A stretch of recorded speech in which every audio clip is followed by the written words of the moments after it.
Social media వాడకం పెరగడంతో publicity దక్కించుకోవడం అనేది చాలా సులువైపోయింది. ఇక మనం ఇన్స్టాగ్రామ్ ఓపెన్ చేస్తే చాలు హీరోయిన్లు జిమ్ముల్లోంచి చెమటలు చిందించి బయటకు వచ్చే వీడియోలు కుప్పలు తెప్పలుగా మనకు దర్శనమిస్తాయి.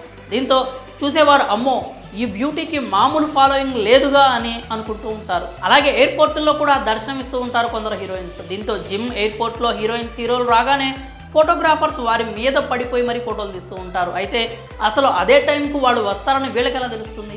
ఎప్పుడైనా ఆలోచించారా?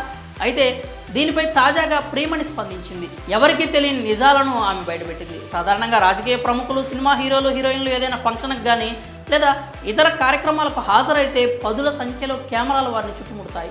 మరీ ముఖ్యంగా జిమ్ సెంటర్స్లో, ఎయిర్పోర్టుల్లో లేడీ సెలబ్రిటీలు కనిపించినప్పుడు మేడం ఒక్క ఫోటో ప్లీజ్ అంటూ ఫోటోగ్రాఫర్లు అడుగుతూ ఉంటారు. అయితే అదంతా సెలబ్రిటీల పబ్లిసిటీ స్టంట్ అని, ఆ ఫోటోగ్రాఫర్స్ డబ్బులు ఇస్తే వస్తారని సంచలన నిజాలు బయటపెట్టింది స్టార్ హీరోయిన్ ప్రియమణి. ఓ పాడ్కాస్ట్లో భాగంగా ప్రియమణి అసలు మ్యాటర్ రివీల్ చేసింది. ఈ విషయం ఇంతవరకు బహుశా ఎవరికి తెలియకపోవచ్చని, ఇది ఎక్కువగా ముంబైలో జరుగుతుందని చెప్పుకొచ్చింది. సెలబ్రిటీలు జిమ్, ఎయిర్పోర్ట్లో కనిపించగానే ఫోటోగ్రాఫర్లని ముందుగానే సెలబ్రిటీలు అరేంజ్ చేసుకుంటారని వెల్లడించింది. ఎంతమంది కావాలి, ఏ టైంకి రావాలి అనే విషయాల గురించి ముందుగానే చర్చించుకుంటారని, జిమ్, ఎయిర్పోర్ట్ ఇలా ఏ ప్లేస్కి రావాలి అనేది ఫిక్స్ చేసుకుంటారని ప్రియమణి చెప్పుకొచ్చింది. వీళ్ళందరికీ సెలబ్రిటీలు ఎప్పుడు వస్తారో, ఎక్కడ ఉంటారో అనే విషయాలు చెప్పే వ్యక్తి ఒకరు ఉంటారని, ఫోటోగ్రాఫర్లు ఫోటోలు తీసుకున్నాక ఆ వ్యక్తి వారికి డబ్బులు ఇస్తాడని ప్రియమణి వెల్లడించింది. ఇన్నాళ్ళు వారంతా చిన్న చితక యూట్యూబ్ ఛానల్ వాళ్ళేమో అని అనుకున్నాం, కానీ వాళ్ళు పెయిడ్ ఫోటోగ్రాఫర్స్ అని ప్రియమణి చెప్పుకొచ్చింది. మరి ఈ విషయంపై మీరేమనుకుంటున్నారో మీ అభిప్రాయాలని కామెంట్స్ రూపంలో తెలియజేయండి.